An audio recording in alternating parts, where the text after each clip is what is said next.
Dans cette nouvelle vidéo, retrouve-moi parler des avantages et des inconvénients de la chirurgie bariatrique. Oui, on va parler de tout sans tabou. Je vais tout dire, même ce qui n'était pas dit. Voilà.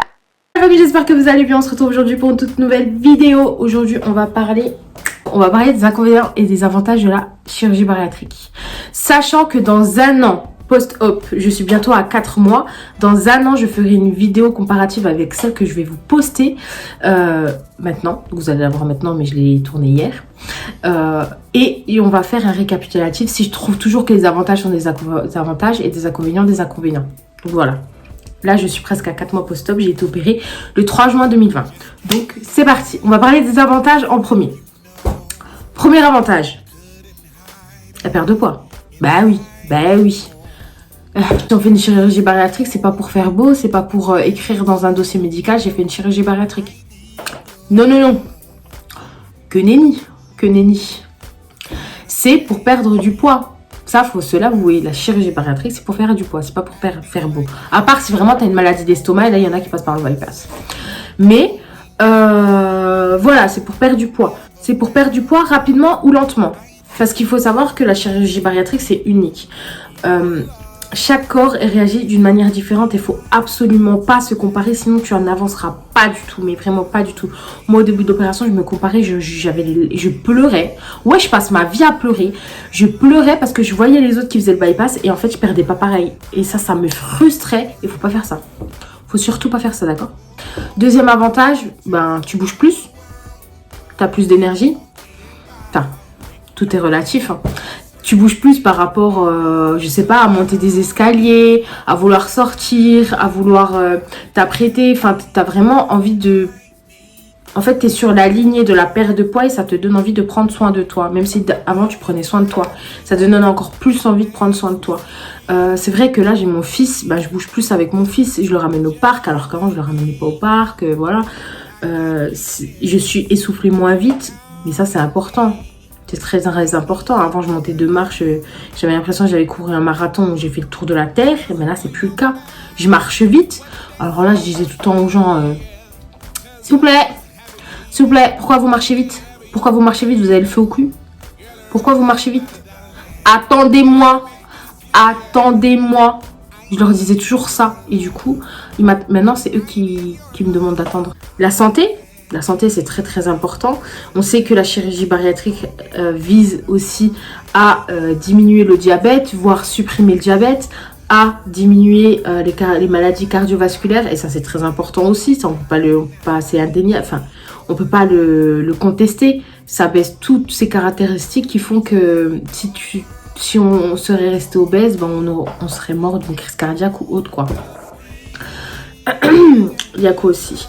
Il y a l'augmentation de la confiance en soi, ça c'est très important, malgré le fait que certains réagissent mal à la perte de poids parce qu'ils ne se voient pas maigrir ou qu'ils ont la peau qui pend, mais il y a les chirurgies réparatrices qui existent, mais c'est vrai que en perdant du poids, tu reprends confiance en toi, ça c'est sûr et certain. C'est sûr et certain parce que tu peux t'habiller en fonction de ce que tu aimes et pas en fonction de ce que tu trouves au magasin par rapport aux tailles. Ça, c'est très important. Ça c'est un bon truc. C'est vraiment un bon truc. Certains arrivent à faire des enfants avec la chirurgie bariatrique. Donc là, je fais un peu une généralité et je mets un peu de ma sauce, hein. Certains arrivent à avoir des enfants parce qu'on sait que l'obésité, c'est un obstacle à la grossesse. Et en perdant du poids, certains sont très fertiles, même hyper fertiles. Et du coup, c'est pour ça qu'il faut faire attention après l'opération. Après, j'ai envie de te dire, un bébé, il vient quand il veut, hein, il prévient pas, hein, mais bon, c'est pas grave. Moi, pour ma part, je pense qu'il y a une amélioration dans les rapports avec ma famille, avec mes proches et autres. Parce qu'en fait, comme tu as confiance en toi, t'es plus frustré, énervé. Genre, on va dire quelque chose, tu vas le prendre mal. Maintenant, je réponds du tac au tac.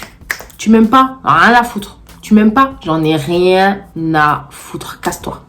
Allez hop, du balai. Maintenant, j'en ai rien à faire. Alors maintenant, on va passer aux inconvénients. N'oubliez pas que dans un an, je refais une vidéo pour comparer si les inconvénients seront toujours des inconvénients. On va commencer par le premier truc. Ça fait mal. D'accord?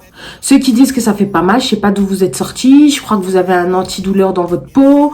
ou je sais pas, ça fait mal. Oui, ça fait mal. Comme un accouchement fait mal. Oui, oui, je ne cache rien. J'ai eu mal. Pendant une semaine, certes, mais j'ai eu mal. Ceux qui ont dit, oui, on sait, je me suis réveillée sans douleur. J'ai eu mal. J'ai eu mal. Soyez entourés. Si vous n'êtes pas entourés, vous m'envoyez un MP, je vous appelle en FaceTime, il n'y a pas de souci. Il n'y a pas de souci, je vous appelle, je vous supporte jusqu'à la fin. Même je demande à être en FaceTime pendant qu'on vous opère, si vous voulez. Voilà. Quand tu fais un bypass, la première semaine, certes, t'es constipé. Oui, il n'y a pas de tabou, t'es constipé, t'as du mal à faire caca. Les 2 premiers mois, mais j'avais la diarrhée 3 à 4 fois par jour. 3 à 4 fois, je ne pouvais pas sortir de chez moi sans que j'ai mal au ventre et que je dise à mon mari, on rentre, je vais me faire dessus. Tu sais, c'est horrible. Et quand tu manges quelque chose qui est gras ou épicé, je sortais de l'huile de mes fesses et j'avais des fuites d'huile. Alors ça m'a choquée. Ça m'a choquée. J'ai jamais entendu parler de ça avant l'opération. Si je l'avais su, je pense que j'aurais réfléchi encore plus. Même si j'ai beaucoup réfléchi, j'aurais réfléchi encore plus. Ça, c'est un inconvénient aussi. On a tous des protocoles différents. C'est la même chirurgie, mais on a tous des protocoles différents. Faut m'expliquer pourquoi. Pourquoi on a tous des protocoles différents. Alors, ça veut dire que moi, demain, je vais poser une question sur un groupe. On va me dire, ouais, mais non, c'est pas comme ça qu'il faut faire. Moi, on m'a dit que c'est comme ça. Mais non, on a la même chirurgie. Pourquoi vous donnez pas les mêmes protocoles? Ça, c'est quelque chose qui m'énerve. En plus, je suis passée en privé, en clinique. Clinique, tu t'attends quand même à avoir un protocole qui a été fait sur mesure. Non, du tout. C'est le protocole qui est en ligne sur l'État. Pourquoi? Oui, c'est un bon protocole, mais fais l'effort de faire un protocole à toi-même parce que je te paye 1300 balles. 1300 balles, je te paye une voiture. Une voiture, oui, qui ne tiendra pas la route, mais je te paye 1300 balles. En inconvénient, tu perds tes cheveux. Tu perds tes cheveux de fou malade. De malade. On dirait une malade. Je vous jure là, j'ai jamais eu les cheveux comme ça, quand ils étaient gonflés, quand ils sont bouclés, normalement, ils sont comme ça.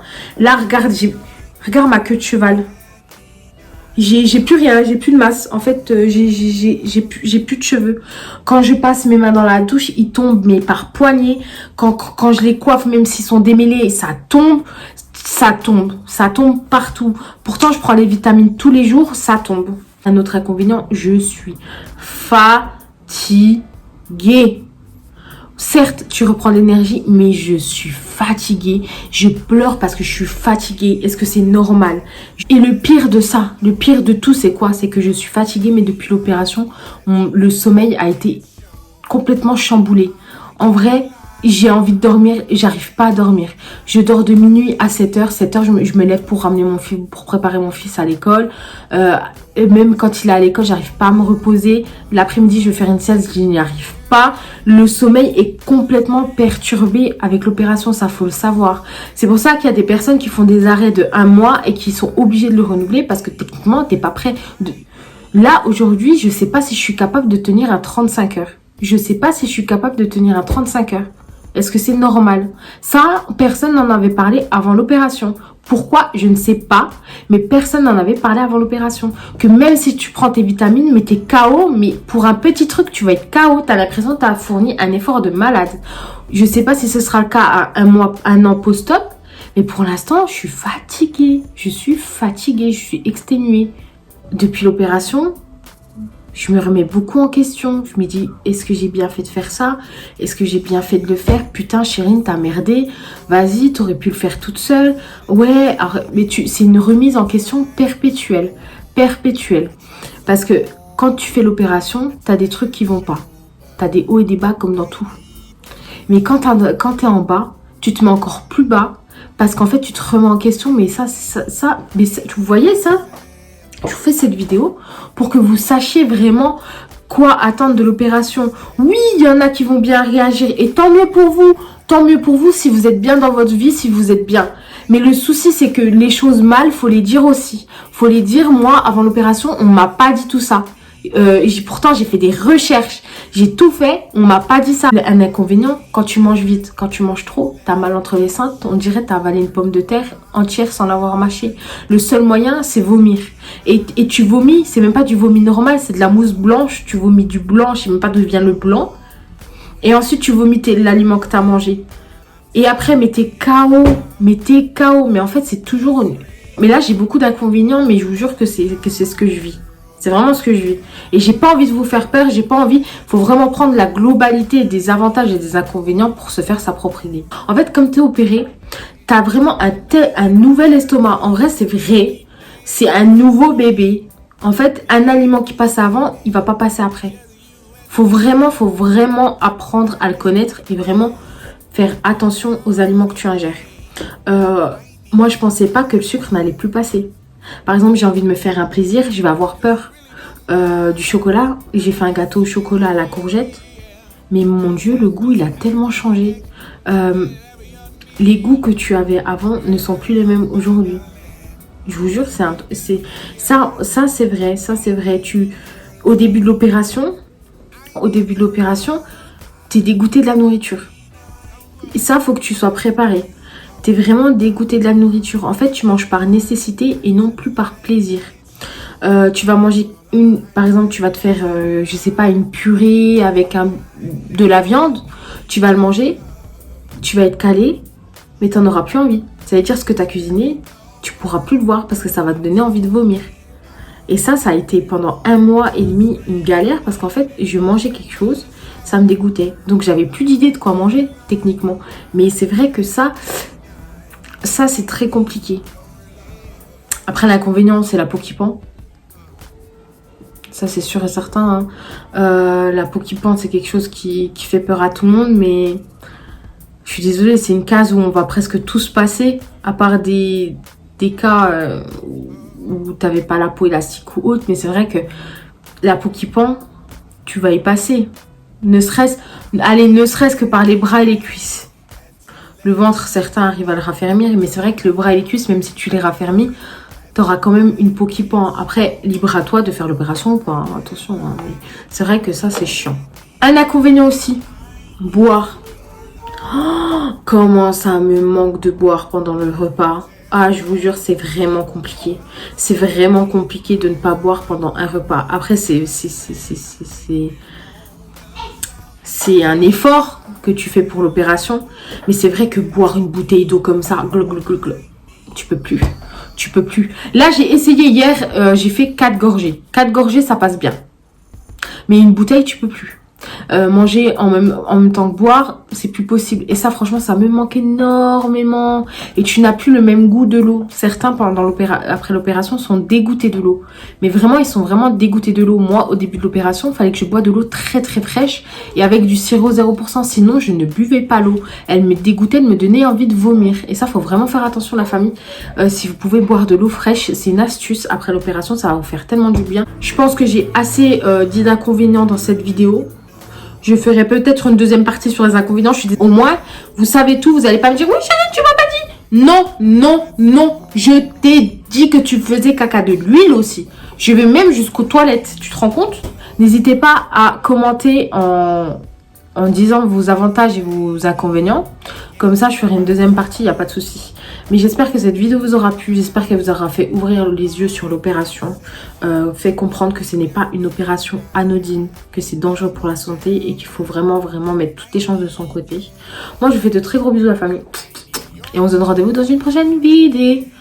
Oh.